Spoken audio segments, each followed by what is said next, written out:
안녕하세요. 사연 읽어주는 남녀입니다. 오늘 도와주셔서 감사드리며 그럼 오늘의 사연 읽어보겠습니다. 요즘 세상을 보면 잘난 사람이 너무 많은 것 같아요. 저보다 못난 사람이 있는 걸까 싶을 정도로 말이에요. 원래는 이렇게나 심하게 못 배워서 힘들고 슬프다는 생각에 살면서 해온 적은 많이 없었습니다. 이런 마음이 들기 시작한 것은 제 딸아이를 낳고부터였죠. 저는 형제만 7인 찢어지게 가난한 집의 막내딸이었어요. 어릴 때 기억은 배부르게 먹어보고 싶다, 그게 다였습니다. 삶에 사는 것의 기준이 배고프지 않고 덜 힘든 것, 그것이었어요. 제 위의 형제들도 아마 저와 같은 마음이었을 겁니다. 가난한데 쓸데없이 형제만 많으니 제대로 배운 사람 하나 없었어요. 그래서 위로 있는 언니들은 안 굶으려고 그나마 형편이 좀 덜한 집에 시집을 갔어요. 오빠들은 막노동꾼이 되거나 어디 가서 직업을 말하기도 애매한 사람들이 되었습니다. 그때는 그게 부끄럽게 여겨지지도 않았어요. 그런 사람들이 동네에 많았고 그저 먹고 살기만 하면 되는 거였으니까요. 막내로 제가 집에 남아있을 수 있는 시간은 제가 시집가기 전까지였습니다. 마지막까지 제가 남아있으니 부모님은 저마저 치워버리려 하셨어요. 그래서 동네에 다리를 저는 사람이 있었는데 그 집에 돈을 좀 받고 절 보냈습니다. 그 집 아들은 홍기가 꽉 찼는데도 다리가 불편하니 시집 오는 사람들이 없었거든요. 그래서 제가 낙점이 든 거죠. 한 입이라도 주려야 했으니 말입니다. 그렇게 해서 지금의 남편을 만나게 되었습니다. 지금 돌이켜보면 그 당시에 어렸던 저는 정말 아무 생각이 없었어요. 순애야, 그 집 가면 이런 밥 안 먹어도 돼. 배 터지게 먹으면서 살 수 있어. 집도 우리 집같이 키워가면서 살아야 하는 게 아니라 튼튼한 집이야. 겨울에 바람도 안 들어올 것이야. 그러니 그 집 가서 살아. 결혼이다 시집 보내는 거다 그런 배도 없었습니다. 그냥 덜 힘들려고 가는 집이었어요. 시댁에 처음 간 날이었죠. 저희 집은 엄청나게 가난했기에 주거에서 살았거든요. 그래서 벽돌로 지어진 남편의 집이 그리도 따뜻하고 좋아 보일 수가 없었습니다. 그리고 남편의 첫인상은 제가 긴장할 필요도 없이 아주 나있어요. 동네에서 남편은 괴물같이 보였었어요. 순애야, 저기 대나무 집 있지? 거기 아들이 나보다 3살이 어린데 얼굴도 흉측하고 다리를 전다 하더라. 나도 본 적은 없어. 그런데 동네 사람들이 그러는데 걔가 집에서만 있어서 많이 이상하대. 하도 밖에 안 나오니까 얼굴 본 사람도 몇 없고 얼굴 봐다는 애들도 말이 다 다르더라. 암튼 그쪽 집 갈 때는 돌아서 가, 알았지? 괜히 그 괴물한테 붙어여서 해코지당할라. 제가 알 정도면 모르는 사람이 없다는 말인데 그만큼 남편의 집은 모두가 꺼려하던 곳이었습니다. 소문이 참으로 무성했던 집이었거든요. 남편과 어색하게 인사를 하고 시어머니께서 차려주신 상을 봤는데 태어나서 처음 보는 것들이 정말 많았습니다. 나물 같은 건 꿈도 못 꾸었는데 생선 게다가 고기까지 침이 흘러나올 것 같아서 저도 모르게 손으로 입을 가린 정도였죠. 시어머니께서는 제게 먹으라고 한마디 하셨는데 표정이 좋지는 않으셨어요. 어색하게 밥을 먹으면서도 저는 너무 행복했습니다. 매일 이렇게 먹고 살 수 있다니 나는 부잣집에 시집을 온 게로구나 하고 말이죠. 그리고 밥 먹는 중간중간 제가 팔이 짧아서 반찬이 손에 닿지 않을 때가 있었는데요. 그럴 때마다 남편이 힐근 눈치를 채고는 집어서 제 수저 위에 올려주었습니다. 절 쳐다보지는 않았고요. 그때는 그런 것도 몰랐습니다. 먹을 것에 이미 눈이 돌아 있었으니까요. 식사 시간이 지나고 시어머니께서 요를 깔아두었다고 방으로 오라고 하셨어요. 그제야 긴장이 되었습니다. 좁은 방에 떡 한 입을보만 있었죠. 베개 2개예요. 저와 남편을 들여보내고 시어머니는 나가셨어요. 그런데 저도 모르게 깔아놓은 이불을 만져댔습니다. 이거 너무 부드러워요. 이런 거 처음 만져보는데 진짜 이 위에서 자도 되는 거예요. 너무 부드럽고 미끄러워서 누우면 바로 잠들 것 같아요. 너무 좋아요. 어머니가 신경을 많이 써주신 모양이에요. 신혼 첫날 밤이 되고요. 오늘 피곤할 테니 이어서 자요. 나는 할 게 있어서 조금 있다가 누울 거예요. 남편은 제게 이불을 턱 아래까지 올려 덮어주고는 한편에서 자기 다리를 주물러댔습니다. 남편은 어릴 때부터 한쪽 다리만 순환이 안 되어서 그쪽 다리가 조금 짧았거든요. 그래서 그 다리를 꼭 풀어줘야 했어요. 그렇지 않으면 피가 안 돌아서 썩을 수도 있다고 했죠. 희귀병이라고 했습니다. 평생을 안고 가야 하는. 그때 저는 들뜬 마음뿐이었지 남편의 다리 굽어오고 신경 쓰지 않았죠. 제가 눈을 매동매동 뜨고 있자 남편은 다리를 주무르면서 자장가를 불러주었어요. 낯설고 불편하니 잠이 안 오는 것은 당연하다면서요. 그런데 그날 남편이 불러주던 자장가가 어찌나 달콤하던지 저도 모르게 잠이 들었던 기억이 있습니다. 그만큼 남편은 친절하고 배려 깊은 사람이었죠. 그 자장가처럼요. 그렇게 시댁의 첫날이 저물고 며칠 지내보니 알 수 있었습니다. 제가 생각하는 수준의 부잣집은 아니라는 것을요. 시댁에서 저를 데려올 때 저희 부모님께 거의 다 털어주고 남은 걸로 신혼방에 이불 그리고 첫날의 음식을 대접해 주신 것이었어요. 그날 딱 하루 동안만 제가 꿈꾸던 것을 누릴 수 있었던 거였죠. 정신을 차리고 보니 현실이 보였어요. 하긴 저 같은 가난한 집딸이 어떻게 부잣집에 시집을 올 수 있었겠어요. 남편은 다리가 불편한 탓에 제대로 된 일은 하지 못했습니다. 동네에 밭일이 잡히면 그것만 좀 도와줄 수 있었고 그것마저도 추워지면 못했죠. 실질적으로 시어머니와 시아버님이 죽어라 일을 하셨습니다.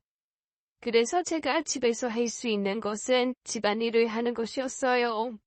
새벽부터 시부모님이 나가셔서 밭일을 하시면 새참을 만들어 내가고 빨래를 하고 집안을 치웠습니다. 남편은 일이 없으면 저를 도와주었어요. 그래서 힘들지 않았어요. 남편은 정말 착한 사람이었거든요. 다리만 불편할 뿐이었어요. 동네 소문과는 다르게 바른 이미지였고 그때도 똑바르게 굳어 있었죠. 멋진 외모였습니다. 들어진 곳은 고작 그 다리 하나뿐이었어요. 그때 제 마음은 당장에 시집간 제 언니에게 달려가서 내 남편 괴물 아니다 멋지게 생겼다라고 자랑하고 싶었습니다. 그리고 남편은 제가 먼저 아는 척을 할 때까지 절 털고도 건드리지 않았어요. 제게 손대는 것은 고작 이불을 덮어주는 것, 머리카락을 쓸어주는 것뿐이었습니다. 그 당시 남편의 나이 21였고 저는 17이었죠. 분에 넘치지는 못해도 그렇게 사는 게 편하고 좋았습니다. 그런데 그마저도 오래가지는 못했어요. 시아버님이 지병으로 돌아가셨고 얼마 지나지 않아서 시어머니도 돌아가셨습니다.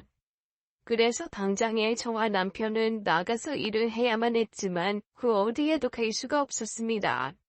그러다가 동네에 말을 잘 옮기는 이가 여기는 너무 시골이라 돈벌이가 안 되니 시내로 나가야 한다고 말했어요.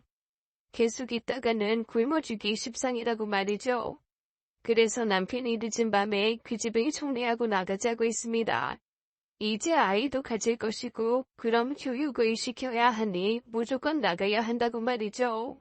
아직 아이는 없지만 적어도 나처럼 집에만 갇혀있게 키우고 싶지 않아요. 그러니 서둘러서 우리도 나갑시다. 여기서 차 타고 1시간만 나가면 교회도 있고 아이들 가르치는 것도 많아요. 그리고 이런 돈 안 드는 밭일 말고 모든 막노동이라도 할 수 있을 거예요. 내가 잘은 모르지만 여기 계속 있는 건 답이 아닌 것 같아요. 결국 저와 남편은 집을 파는 대로 시내로 나왔습니다. 하지만 당장에 그 돈만으로 할 수 있는 건 아무것도 없었어요. 제가 친정에서 살 때처럼 기울어가는 집을 겨우 구했습니다. 일도 안 구해져서 초반에는 시내의 밀집해 있는 막창집에서 일을 했어요. 할 줄 아는 거라곤 청소받을 뿐이라 거기서 그릇을 닦는 일을 했습니다. 남편은 다리가 불편하니 몸 쓰는 일을 구하기도 어려웠어요. 마디도 아이 건강하고 튼튼해야 할 수 있는 거라오. 그런 다리로 무슨 여기 높은 계단만 하루에 수십 번을 올라야 하고 이 줄을 맞춰서 물건을 날라야 해요. 부인 혼자만 다치면 끝나는 게 아니라 아이 조금이라도 실수나면 다 같이 죽는 거라고. 아이 가요. 당신 같은 사람은 이런 일 못해. 이 막은 일이라고 아무나 막 오는 데인 줄 아나 봐. 남편은 한참에 이렇게 일을 구하러 다녔죠. 그러다 남편이 있음이 베이근 덕분에 어떤 공사장인 부대에 돈 챙겨주는 일을 하게 되었어요. 저보다는 남편이 똑똑했고 몸보다는 머리를 쓰는 일이 적합하다는 걸 알게 되었죠. 그렇게 저와 남편은 꼬박 4년간 죽어라 일을 했습니다. 그러다가 아이가 생겼어요. 이러면서 막창에 손질하고 초벌을 하는데 정말 토해가면서 했습니다. 그래도 힘들지 않았어요. 남편과 죽어라 돈을 모았습니다. 적어도 아이가 태어나고 자라면 공부는 시킬 수 있었으니까요. 그 작은 보람만으로 열심히 쌓이면 적어도 나중에는 힘들지 않게 살 수 있을 것 같았어요. 남들이 보았을 때는 공상이라고 말할지 몰라도 저와 남편은 안정적이고 여유로운 미래를 꿈꾸면서 열심히 일할 수 있었습니다. 그래서 아이를 낳았을 때 이만큼 있으면 되었다, 충분하다라고 생각했죠. 딸아이를 낳았고 생긴 것이 남편을 빼다봐가 참 이뻤습니다. 제 눈에만 예쁜 것이 아니었어요. 정말로 예뻐서 아이를 받아준 간호사님이 아이야 어떤 아이든 다 예쁘지만 요 아기는 특별히 더 예뻐요. 나중에 꼭 미스코리아 시키세요 어머니. 어쩜 아기인데도 이렇게 예쁠 수 있는지 저희 간호사들끼리는 다 이야기했다니까요. 임순애 산모님 아이 너무 천사같이 예쁘다고요. 그 정도로 제 자식 자랑 잠깐 하겠습니다. 남의 눈에도 예쁘니 제 눈에는 얼마나 예쁘겠어요. 전사가 따로 없었고 그 누구와도 비교할 수 없게 예뻤죠. 딸아이를 낳고 얼마 지나지 않아 저는 막창집 사장님의 배려로 아이를 얻고 일했습니다. 제가 하는 일이 주로 잡일들이었고 청소나 재료 손질이었기 때문에 괜찮았어요. 그렇게 해서라도 일을 시켜주셔서 감사할 따름이었습니다. 그리고 아이를 하루 종일 업고 일해도 힘들지 않았어요. 아이를 보는 사람들마다 칭찬을 해주셔서 꼭 우리 아이가 사람들의 칭찬을 모두 긁어모아 더 행복하게 클 수 있을 것 같다거든요. 하루 12시간을 넘게 업고 일을 했지만 제 등이 가벼웠습니다. 아이를 업고 3년을 일했고 그나마 아이가 걸어다닐 즈음에는 더 수월했습니다. 또래 아이들과는 다르게 정말 순했어요. 가지 말라는 곳은 가지 않았고 이렇게 해라 저렇게 해라 하는 말은 다 울긋게 듣는 아이였습니다. 그래서 아이 키우면서 일하는 게 정말 좋다고 생각했어요. 그런데 제가 그 식당에서 10여 년 가까이 일할 즈음에 사정이 좋지 않아서 사장님이 식당을 접겠다고 했어요. 그런데 장사가 그리 안 되는 것도 아니었고 개인적인 사정으로 그만두신다기에 아쉬운 건 저뿐이었죠. 그러다 식당을 정리하기 한 달 전쯤에 사장님이 저를 몰래 불러서 말했습니다. 혹시 식당을 인수할 마음이 없느냐고 말이죠. 제가 식당 어떻게 돌아가는지도 다 알고 있고 사장만 하면 되는 것이니 어려울 것이 전혀 없을 거라고 말이에요. 그런데 제게는 그럴 만한 돈이 없었기 때문에 단칼에 거절을 했습니다. 제 주제에 무슨 식당을 운영하겠어요. 하루 벌어 하루 먹고 사는 사람이고 겨우 모은 돈도 나중에 제 새끼에게 줄 거예요. 그것도 얼마 안 되어서 더 일을 해야 하나 말아야 하나 고민 중이고요. 말씀은 감사하지만 안 될 것 같습니다. 죄송해요. 에휴, 자네 할부자인 거 내가 다 아는데. 이번에 이사도 했잖아. 애 키우면서 살아야 한다면서 말이야. 박은 양반도 성실해서 돈도 어느 정도 모아겠다. 이제는 편히 살아야지. 우리도 딴 데에 팔면 진짜 돈 많이 받고 팔 수 있는 건데 자네 생각해서 아직 안 팔았어. 큰 돈도 필요 없어. 내가 자네한테 거의 주다시피 하고 갈 거란 말이지. 나고 5천만 낮추면 내가 이 가게 줄게. 어때? 그 정도 돈으로 가게 내는 거 요새 엄두도 못 내. 자네 나이도 있고 이제 해도 클 건데 평생 이렇게 남의 집 일만 할 거야? 자네 가게도 가져야 하지 않겠어? 사장님 소리 들으면서 살아야지. 그때 딸아이 몫으로 모은 통장이 있었고 5천만 원은 되지 않았어요. 그래서 5천이란 돈도 없다 어렵다고 하자 사장이 다급하게 그럼 있는 돈이 어느 정도냐고 묻더군요. 그때 아마 3천이 조금 안 되었을 겁니다. 그러자 그걸로 어떻게 해보겠다고 하는 거예요. 아마 그 말에 제가 정신이 해가닥 돌아던 것 같았습니다. 가게도 어느 정도 잘 되니까 내가 조금만 돈을 쏟으면 우리 딸아이 노가다 하는 내 남편 모두 편해질 수 있겠다 싶었어요. 다리도 불편한 남편이 일을 그만두고 나와 장사를 하는 게 더 편하겠다 싶었습니다. 식당에 도와주는 엄마가 아닌 식당 사장 엄마가 더 좋을 것 같았고요. 인생에 여러 기회가 있는데 이게 그 큰 기회인 것 같다 그렇게 생각했죠. 그래서 집으로 달려가서 남편에게 말했고 남편 또한 10여 년을 넘게 알고 지낸 사장이기에 덜컥 믿어버렸습니다. 그래? 안 그래도 당신이랑 돈을 조금 더 모으면 작은 가게를 해보자고 말하고 싶었는데 좋은 기회인 것 같아. 정말 그 정도 돈으로도 인수를 할 수 있단 말이지? 좋아요, 나는 좋아. 다음 날 저는 사장에게 가게를 해보겠다고 말하고 바로 돈을 입금했어요. 그리고 거짓말처럼 다음 날 가게 안에 모든 물건과 사장 대회까지 사라졌습니다. 가게 문 앞에는 저와 같이 사기당한 사람들이 몰려 있었어요. 저처럼 몇 천이면 가게 얻을 수 있다는 말에 깜빡 속은 사람들이죠. 다 같이 경찰서도 가고 조서도 쓰고 별걸 다 해보았지만 이미 사장 내외는 베트남으로 출국을 한 상태였어요. 이 사람들 작정하고 참 좋겠어요. 식당 싸게 인수하게 해주겠다고 주변 사람들한테 말한 게 정확히 출국 일주일 전이었는데요. 사기당한 사람들 전부가 같은 날 같은 제안을 받았네요. 이거는 끝까지 다 뜯어내고 가겠다는 거죠 뭐. 우선 그쪽 나라에 요청은 해두었는데 이 기간이 얼마나 걸릴지는 저희도. 사기당하신 분들이 다 사정이 많이 안 좋아요. 병원비 낼 걸로 하신 분도 있고 집 팔아서 하신 분들의 에이요. 벼룩의 간을 빼먹었네. 경찰들에 내서보겠다고는 했지만 자도가 없어 보였습니다. 그 사실을 남편에게 알리기는 주기보다도 힘들었어요. 어제까지만 해도 남편과 저는 인생이 조금은 더 잘 풀리겠다는 마음에 웃었습니다. 그런데 하루아침에 이렇게 되니 해맑게 웃던 남편이 자꾸 떠올라 가슴이 미어졌어요. 그로 인해 저와 남편은 다시금 영원 인생이 되어버렸죠.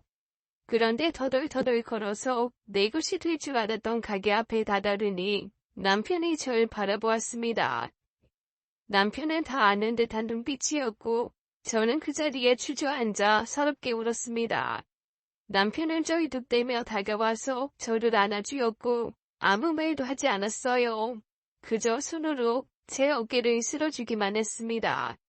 차라리 뭐라고 욕이라도 했으면 편했을 텐데 그런 것도 전혀 없었어요. 그 휑한 코리에서 들리는 건 제 울음소리뿐이었습니다. 당신 탓만 하지 마. 내 탓도 있어. 나도 좋다고 했잖아. 어쩌겠어? 하늘에서 우리 정신 제대로 차리고 살라고 혼낸 건가 봐. 앞으로 정신 똑바로 차리고 진짜 열심히 사는 수밖에. 이렇게 좌절만 하고 있어봐야 어쩔 거야. 더 일하고 더 고생하는 방법밖에 없어. 우리한테는 우리 딸이잖아. 좀만 더 고생하자 여보. 다 괜찮아. 우리 둘이면 뭐 될 거 없어. 그렇다고 저나 남편이나 손을 놓고 살 수는 없어서 그날 바로 일을 구하러 다니기 바빴습니다. 남편은 원래 일하던 사무실에서 다른 사무실 일까지 일을 더 받아서 하기로 했어요. 그리고 저도 다른 식당들을 알아보러 다니기 바빴습니다. 그래봤자 같은 종류의 식당들일 뿐이었지만요. 학력도 없고 아는 거라곤 소돼지 내장 손질하는 것뿐이라 원래 받던 돈 내서 더 주는 좋은 식당들을 찾기는 어려웠습니다. 발에서 피가 나도록 돌아다녀도 늘 돌아오는 말은 그동안 뭐하고 사셨냐는 말뿐이었어요. 난 세상에서 제일 열심히 살았는데 말입니다. 그러다가 정말 어마어마하게 큰 쌈밥집 앞에서 멈춰섰고 구인 공구 종이가 보이기에 안으로 들어갔습니다. 다짜고짜 일하고 싶다고 했고 쉬는 날은 없어도 좋다고 말했어요. 사장님으로 보이는 젊은 여자분이 계셨는데 제게 이리로 오라고 말했어요. 따라간 이 테이블에 앉으라고 하고는 차를 한 잔 내주었습니다. 숨을 좀 천천히 고르게 쉬시고요. 물 한 잔 먼저 드세요. 그러고서 우리 이야기해요. 여기서 일을 하고 싶으시다는 이야기죠? 대략 보기에 그 당시 30쯤 되었던 저보다도 10살은 어려 보였습니다. 처음에 너무 젊어서 거기 사장인지도 몰랐어요. 그저 서빙을 도와주는 직원쯤으로 알아봤었습니다. 처음에는 여기서 무조건 일을 해야 한다라는 생각으로 밀고 들어왔었죠. 그런데 찬찬히 숨을 고르면서 그 젊은 여사장을 보니 나는 정말 뭘 하고 살았던 거지 그런 생각이 갑자기 몰려오더군요. 젊은 사장은 내게 몇 분의 시간을 주더니 언제부터 일할 수 있느냐고 말했습니다. 그래서 저는 잔뜩 흥분한 채로 언제든지 오늘 바로도 일할 수 있다고 말했어요. 그러자 웃으면서 다른 거 다 상관없고 열심히만 일해주시면 된다고 했습니다. 그렇게 쌈밥집에서 내일부터 보자는 말을 듣고는 나와서 다시 가게를 돌아보는데 정말 큰 가게였습니다. 겁이 날 정도로 제게 위압감을 주는 느낌이 들었죠. 그때는 제가 여태 작은 가게에서만 일을 해서 쫄았나 보다 했어요. 한참 나중에 돌이켜보니 저는 제가 그런 데서 일할 주제도 되지 않는다는 그런 마음이 들었던 것 같습니다. 일을 시작하고 보니 젊어 보였던 여사장은 나이가 30, 저와 같았습니다. 아마도 곱게 자라 고운 얼굴을 유지한 듯했고 아들도 하나 있었죠. 제 딸아이와 비슷한 나이대였고 엄마를 닮아서인지 착하고 바른 아이였습니다. 한 번씩 그 아이가 가게에 와서 자연스럽게 밥을 먹고 사장과 놀다가 그때면 저도 제 아이가 많이 떠올랐어요. 내가 저 자리에 있다면 얼마나 좋을까 하고 말이죠. 매일 집에서 혼자 노는 딸인데 내 가게로 오면 내가 밥도 챙겨주고 저렇게 놀아주면 얼마나 좋을까 했어요. 그렇게 저는 하루에도 몇 번씩 부러워만 하면서 그 가게에서 또 10여 년을 일했습니다. 그러면서 딸아이도 성인이 되었죠. 제 딸은 공부를 참 잘했습니다. 머리가 남편을 닮았나 봐요. 신경 써주지 못해서 잘 몰랐는데 자기 힘으로 알아서 대학도 가고 그렇게 학업을 이어갔습니다. 내 속에서 어떻게 이런 딸이 나왔나 싶고 그랬어요. 그리고 그 예쁜 얼굴 그대로 자라서인지 꽤나 인기가 많은 듯 했습니다. 주변에서 딸이 예쁘니 연예인 시켜라, 미스코리아 시켜라, 훈수가 대단했었어요. 그런데 집안이 이 모양이고 제가 이 수준이니 딸아이가 어디 명함도 못 내밀겠다 싶었었죠. 허물어져가는 우리 집 앞에서 한 번씩 비싸 보이는 차들이 들어서 있기도 했어요. 바로 제게 딸아이를 묻는 남자들이 타는 차였습니다. 그래서 저는 괜히 뿌듯하고 그랬어요. 난 이렇게 모자라지만 적어도 내 딸은 더 크게 클 수 있겠다. 대단한 사람이 될 수 있겠다라는 저의 자부심이 되었습니다. 딸이 제 삶의 지표이기도 했어요. 그런데 그런 것들도 결국엔 저의 허황된 자만심이었습니다. 한참 일하고 여느 때처럼 집으로 가는 길이었어요. 문 앞에서 딸아이가 어떤 남자와 대화를 하고 있었고 울고 있었습니다. 대화가 잘 들리지는 않았어요. 둘은 한참을 이야기하다 남자가 화가 난 듯 차를 타고 가버렸어요. 괜히 끼어들어서 힘들게 할까봐 딸에게 묻지도 못했죠. 저는 눈치를 보면서 딸아이에게 요새 무슨 일이 있느냐 물으니 무슨 일? 내가 태어난 것 자체가 일 아니야? 이런 집에 이런 부모한테 나 같은 딸이 태어난 게 말이야. 왜 엄마랑 아빠는 조금도 대단하지 못했어? 왜 더 잘 되지 않았어? 왜 인생에 조금도 투자를 하지 않았어? 혹시 나 하나만 바라보고 자식 덕보겠다 그런 건 아니지? 그런 기대하고 있는 건 아니겠지? 적어도 양심이란 게 있으면. 아, 아니다. 엄마한테 이런 얘기를 해서 뭐래. 내 말이 뭔 말인지도 모를 텐데. 나 일찍 잘게.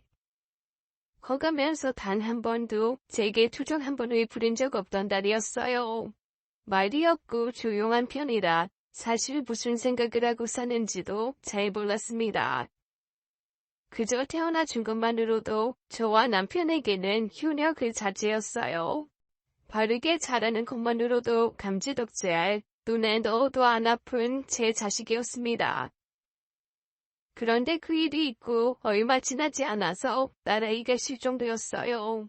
아르바이트하는 레스토랑에서도 그만둔다고 얼마 전부터 안 나왔다고 했습니다.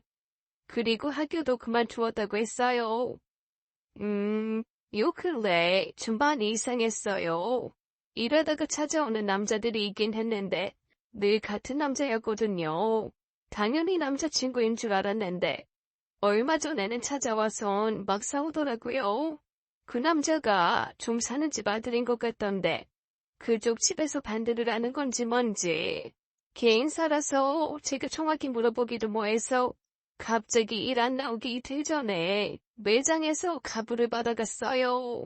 저희도 곤란했는데 이렇게 어머님이 찾아와 주셔서 그나마 다행이네요. 한 달치 월급 땡겨서 준 거 어머님이라도 갚아주셔야겠어요. 저도 그 친구 믿고 준 건데 일주일이 넘게 연락이 안 돼서요. 저는 딸이 일하던 레스토랑 사장에게 가부를 갖다는 돈을 갚아주고 집으로 급히 돌아왔습니다. 그리고 방안을 보니 딸이 어느 정도 물건을 챙겨서 나간 상태였습니다. 언젠가는 오겠지라는 마음으로 기다리니 한 달이 넘어도 감감무소식이었습니다. 그래서 결국 저와 남편은 딸의 일을 실종신고했어요. 그 당시에 워낙 분야자 납치 강간 실종 사건이 많기도 했거든요. 그런데 경찰에서는 작정하고 집을 나간 송인을 찾기란 힘들다고 했습니다. 납치도 아니고 협박 전화도 온 게 없었다고 말이죠. 이런 경우 정말 허다해요. 따님이 집 나가기 전에 가벼운 말다툼이 있으셔도 되잖아요. 뭐 엄마가 뭐라 해서 가출했다. 부모랑 싸워서 홧김에 나왔다. 하는 자녀들 많습니다. 밖에서 고생 좀 하면 배고프고 힘들어서라도 들어올 거예요. 집에 가셔서 기다리세요. 별일 없을 겁니다.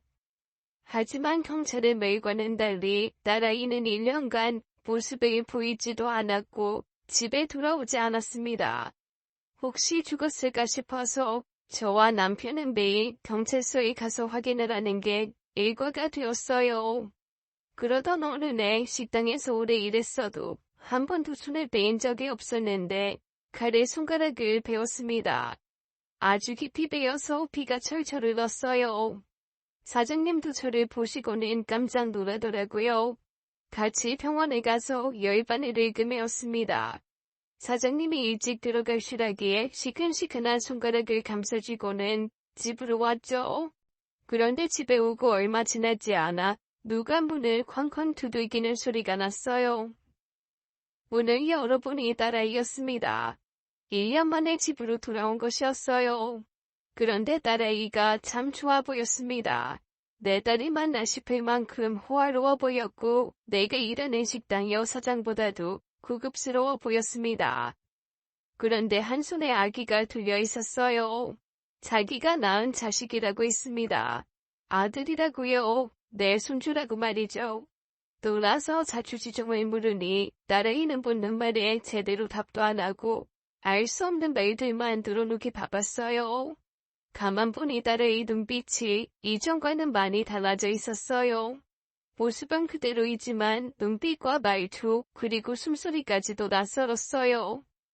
애아빠네 집은 엄청 부자야. 집도 우리 집에 20배는 될 거야. 그리고 집에 일하는 사람도 있어. 게다가 나 만날 때 애아빠 용돈이 얼마였는 줄 알아? 내가 정말 뼈 빠지게 아르바이트를 해도 한 달에 100만 원을 못 버는데 얘 애아빠 한 달 용돈이 200이래. 하하. 진짜 재미있지 않아 인생? 너무 웃기지 엄마.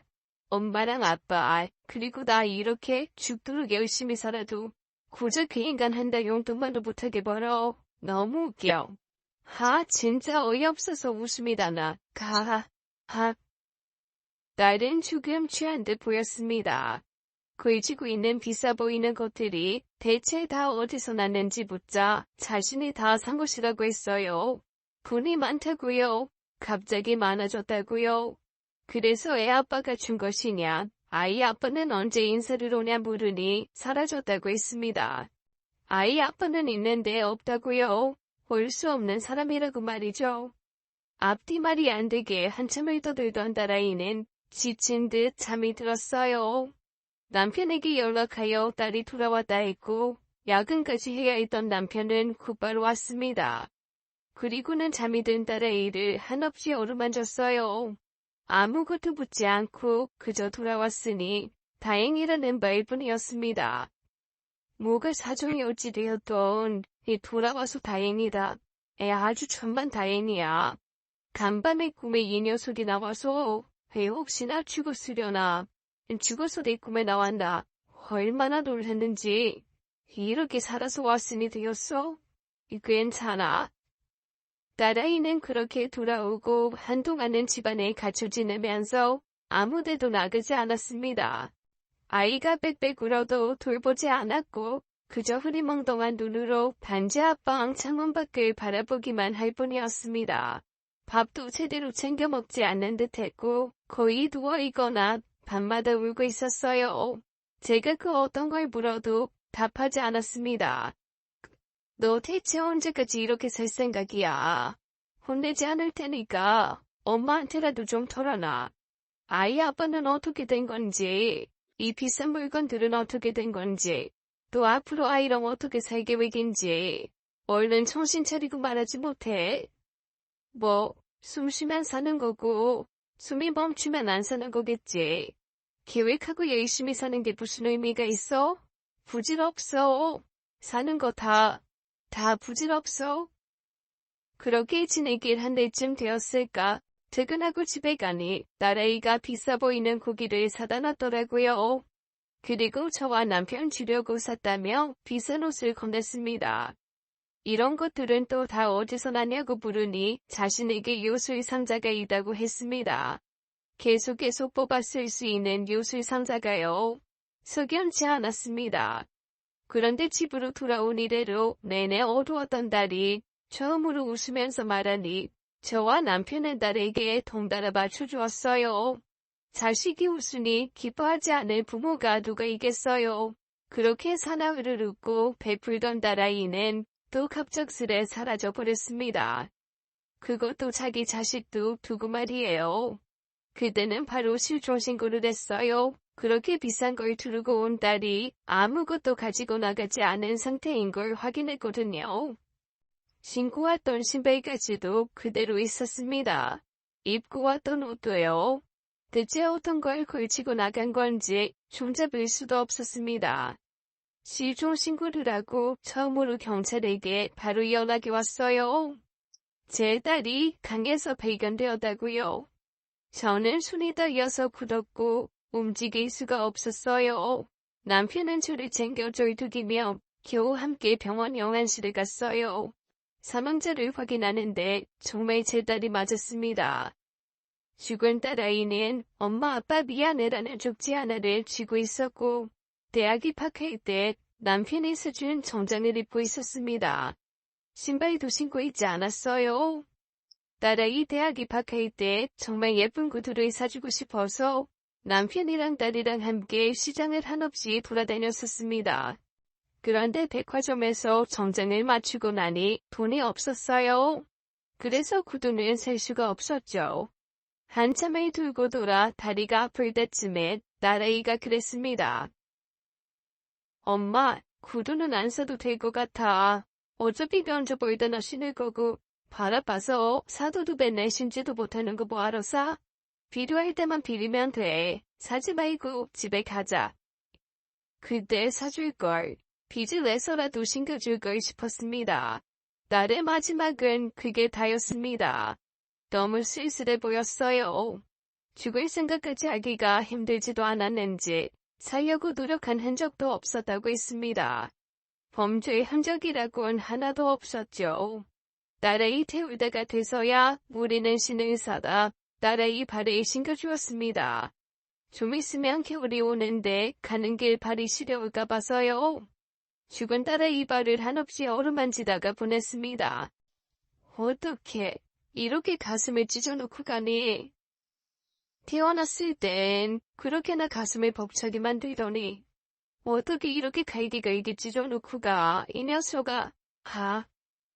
하지만 저와 남편은 길게 슬퍼할 새도 없었습니다.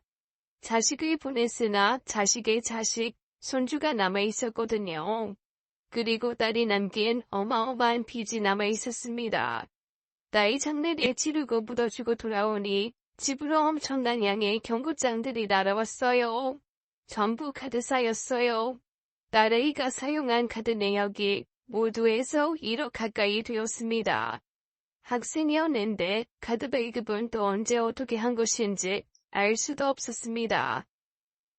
집에 돌아왔을 때 걸친 것들, 저와 남편에게 선물한 것들 전부가 빚이었어요. 살면서 없이는 살았지만 빚을 져본 적은 없기에 당황스러웠습니다. 어떻게 해야 할지 막막했고 그 다음 날부터는 전화가 비벼졌어요. 딸아이가 카드 이외에 제3금융에도 빚을 지은 상태였습니다. 그래서 집에 쫓아오겠다는 협박 전화도 오고 한 번씩 제가 일하는 식당에도 사람이 찾아왔어요. 사는 게 사는 것 같지가 않았습니다. 카드사에서는 먼저 저와 남편의 급여 통장을 압류 조치했습니다. 월급이 들어오면 바로 빼가려고 말이죠. 그런데 그게 없으면 손주와 우리 가족들이 먹고 살 수가 없었어요. 그래서 급한 대로 사장님께 사정을 말하고 당분간 반 월급을 현금으로 달라고 요청을 해두었습니다.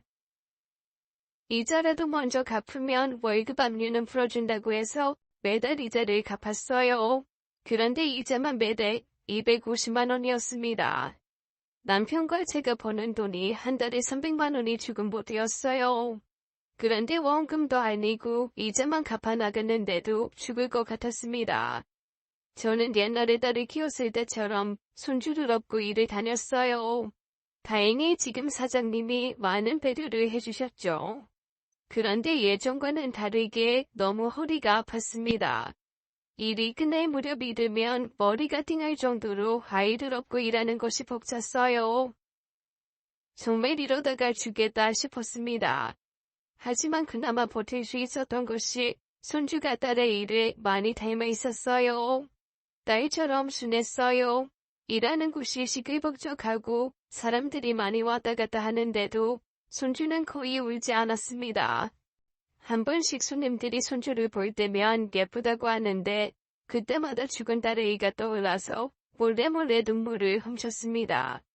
그리고 남편은 지금 하는 일에 더 일을 들여서 건물 청소하는 일까지 시작했어요.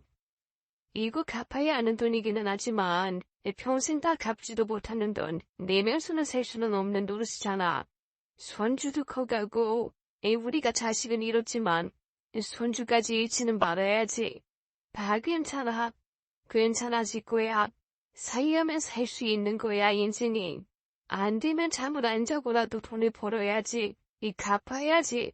2번 잃지는 않을 거야.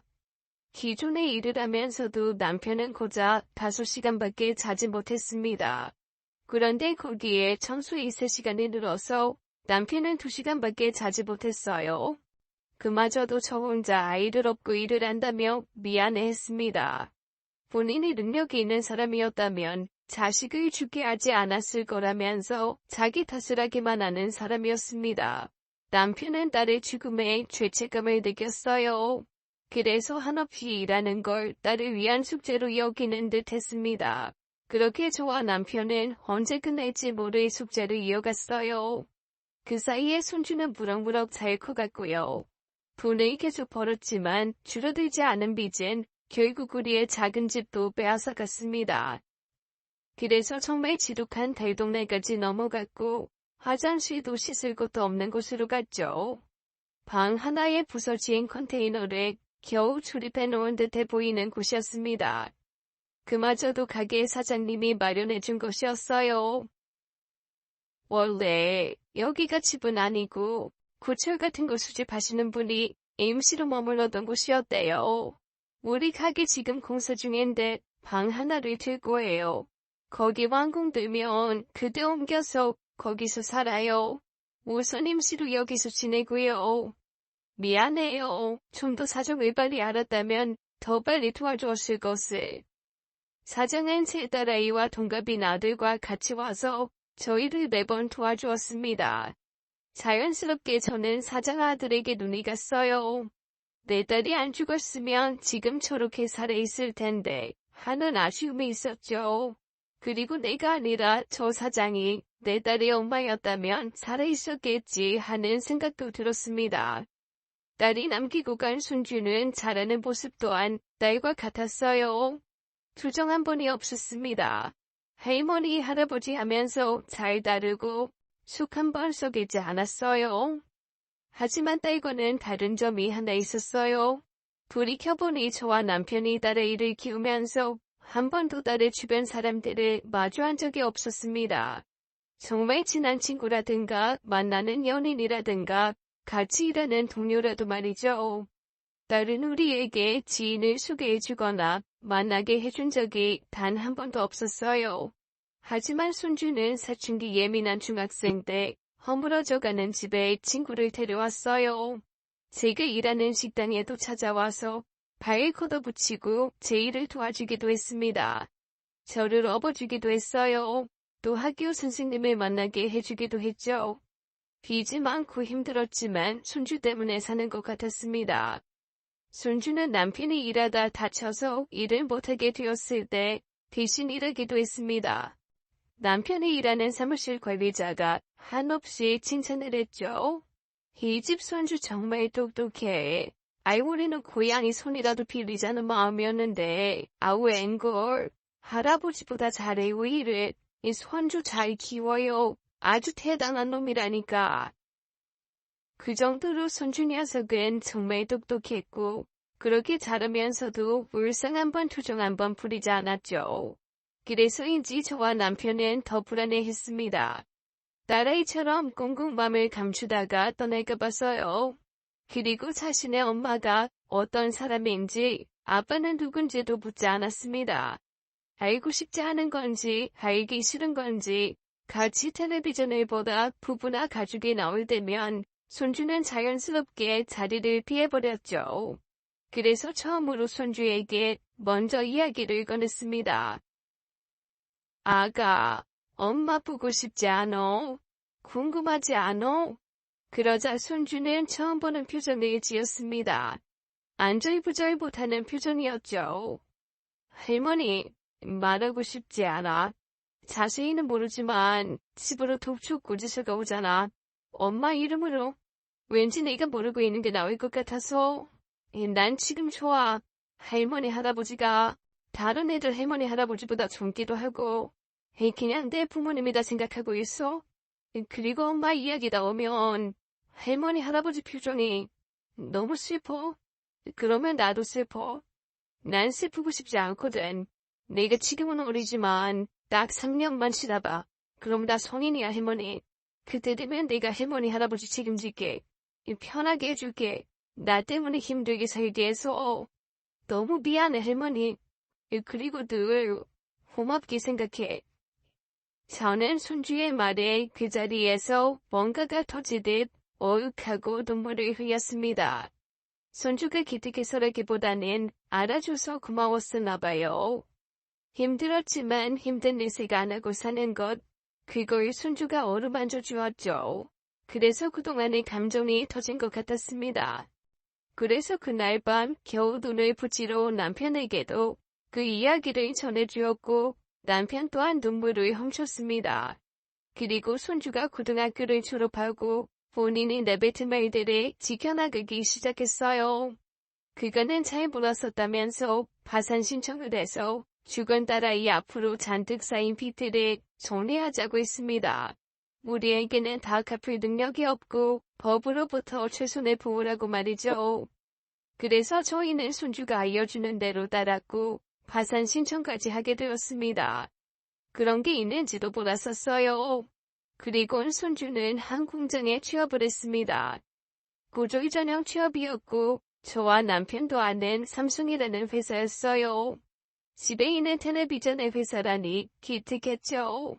손주는 저와 남편에게 근로계약서를 보여주며 선기되어 말했습니다. 빚도 정리되었고 앞으로 자신이 이 정도 버니까 빨리 집을 장만할 수 있을 거라고요. 할머니 할아버지, 이제는 내가 다 잘할 거야. 나랑 같이 일하는 선배들이 그러는데 조금만 고생하면 된대. 상여금도 있고 포상금도 있어서 진짜 많이 좀 일도 별로 안 힘들대. 나 아는 선배는 지금 집도 샀어. 결혼도 하고 다 자기 혼자 번 돈으로 말이야. 이제 내가 조금만 더 벌면 집도 살 거고 할아버지 다리 수술도 해줄 거야. 지금은 기숙사에서 살아야지만 진짜 조금만 기다려줘 할머니 할아버지. 건강만 잘 지키고 계셔. 아시겠죠? 그저 손주의 말만으로도 모든 게 다 해결이 된 느낌이었습니다. 그간의 모든 슬픔들이 다 치유가 되는 기분이었어요. 그리고 그 끝에는 미안함이 가득했죠. 제대로 키워주지도 못하고 해준 것도 없는데 이렇게 혼자 다 커서 너무 미안했습니다. 그래서 이제 일을 막 시작하는 손주에게 정장 한 벌과 멋들어진 구두를 선물했습니다. 딸아이에게 해준 것보다도 훨씬 더 좋은 것으로 말이에요. 특히 신발은 정말 좋은 것으로 해주었습니다. 좋은 신을 신어야 좋은 길로 간다 하더라. 내가 그 말을 너무 나중에 알았지 뭐야. 네 엄마한테도 생전에 좋은 신발을 사줄 것을. 내가 왜 그랬을까? 왜 그랬을까? 고급 구두점에서 손자에게 구두를 신겨주면서 저도 모르게 눈물을 흘렸습니다. 주변에 있던 사람들이 모두 저희를 바라보았지만 저는 죽은 딸아이 생각에 눈물을 멈추지 못했어요. 그러자 손주는 우는 제 얼굴을 어루만지더니 웃으며 말했습니다. 그럼 이제 나는 좋은 길만 가겠네. 울지 마 할머니. 할머니 잘못한 거 없어. 이기적으로 죽어버린 엄마가 잘못한 거니까. 엄마의 잘못을 할머니의 잘못이라고 생각하지 마. 난 엄마는 달라. 할머니는 살면서 한 번도 죽고 싶다는 생각 해본 적 없어. 열심히 살아야겠다. 할머니 할아버지와 꼭 같이 오래 살아야겠다. 그 생각만 했어. 엄마가 잘못한 거야. 할머니 울지 마. 아마 엄마는 조세상에서 남을 치고 후회하고 있을 거야. 울지 마. 처음으로 제게 냉정하게 말해주는 손주 덕에 울음을 더 굳히게 되었습니다. 감성적이고 쉽게 좌절에 빠지던 딸아이와 다르게 손주는 현실적이고 뭐든 빨리 극복해 나가려는 아이였어요. 딸아이와 닮은 듯 보였지만 남편을 많이 닮은 아이였습니다. 뭐든 괜찮다, 주기보다는 사는 것이 낫지 않나, 라고 하는 남편과 말이에요. 그때 저는 한 번 더 다짐했습니다. 다시는 손주 앞에서 울지 않기로요.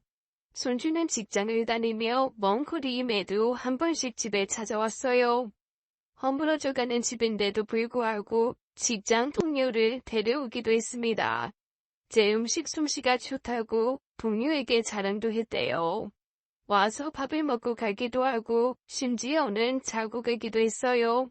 저는 집이 협소하여 내내 부끄러워했지만 손주는 그 어떤 내색도 안 했습니다. 오히려 아무것도 가진 거 없는 저와 남편을 자랑스러워만 했죠. 그러다 어느 날은 손주가 그 쓰러져 가는 집에 결혼할 여자라고 데리고 왔습니다. 친구들이야 어떻게든 우리 사정 고려해 볼 수 있지만 결혼할 여자를 이런 집으로 데리고 오게 하다니 도망이라도 갈까봐 제가 다 조마조마했어요. 그 속도 모르고 손주는 생글생글 웃으면서 정확히 3년 뒤에 결혼할 거라고 했습니다. 할머니, 1년 뒤에 우리 집 장만하고 이 사람이랑 결혼했고요. 이 사람이랑 그리고 할머니, 할아버지 다 같이 살 생각이에요. 괜찮죠? 에휴, 우리야 괜찮지만 너도 참, 너 이러면 섹시가 싫어해. 너희들끼리 나가서 사는 게 좋지. 다 내고 누리랑 사는 게 뭐가 좋아. 아가씨, 걱정 말아요. 우리가 그렇게까지 눈치 없는 늙은이들은 아니야. 둘이서 나가서 살면 돼. 알겠죠? 그러니까 우리 손주 좋게 봐줘요.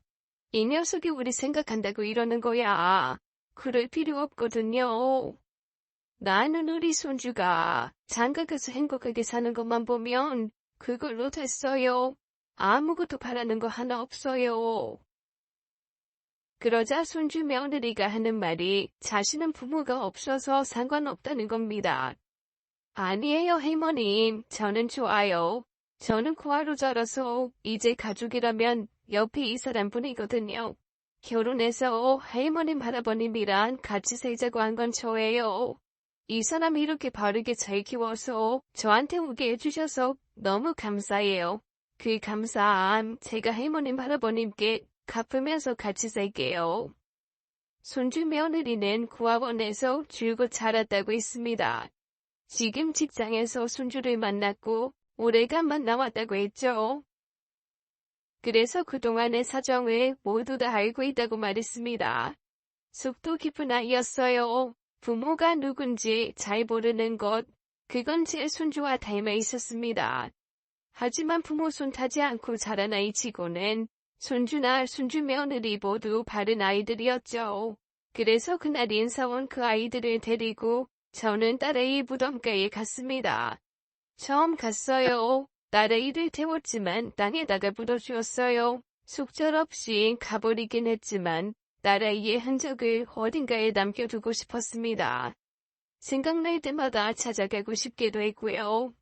손주에게는 아는 적 없었기에 손주는 처음으로 가보는 것이었죠.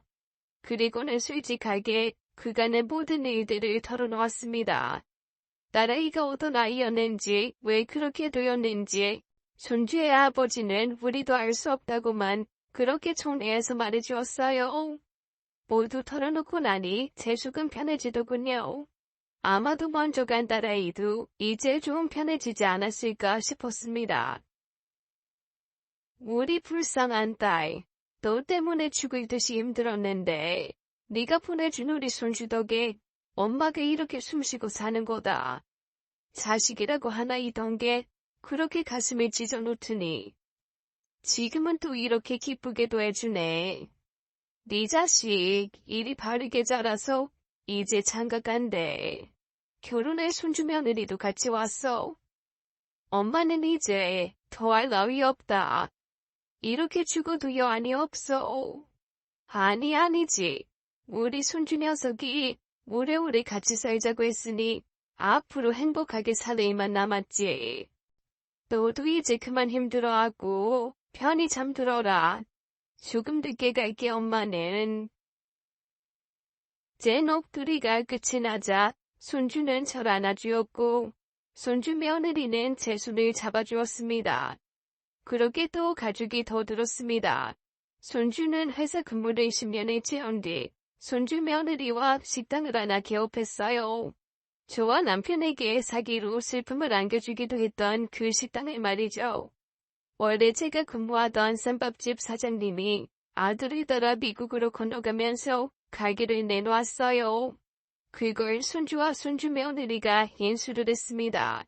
그래서 온 가족이 다 같이 운영 중이에요. 장사는 그럭저럭 잘 되고 있고요.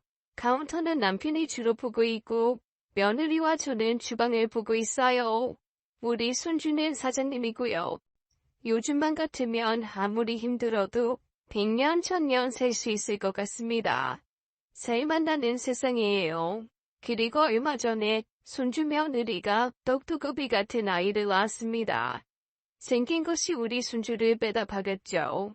그래서 가족이 더 늘어서 저희는 5 식구입니다. 입이 하나 더 늘었다고 걱정하던 예전과는 달리 입이 하나 더 늘어서 행복하고 기쁩니다. 혹시라도 지금 너무 힘들고 현실을 받아들이기 슬픈 분이 계시다면 그래도 살아보라고 말해주고 싶습니다. 현재는 행복하지만 그동안 제가 유일하게 후회하는 것은 우울해하고 한없이 가라앉아 있던 딸의 일을 달래주지 못했던 것. 그것 하나거든요. 슬퍼도 죽을 것 같아도 살아보세요, 여러분. 슬픔은 불행을 데려오기도 하지만 기회와 행복도 같이 데려옵니다. 반드시 행복해질 거예요. 오늘 이야기 어떠셨나요? 인생을 전반전과 후반전으로 나눈다면 사연자분의 전반전은 고난과 시련의 길이었던 것 같네요.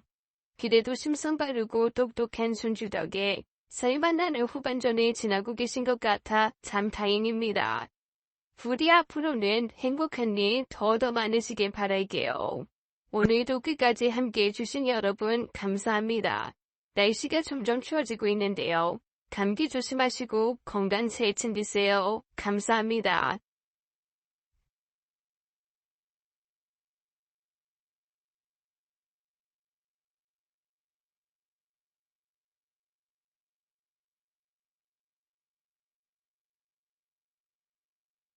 네.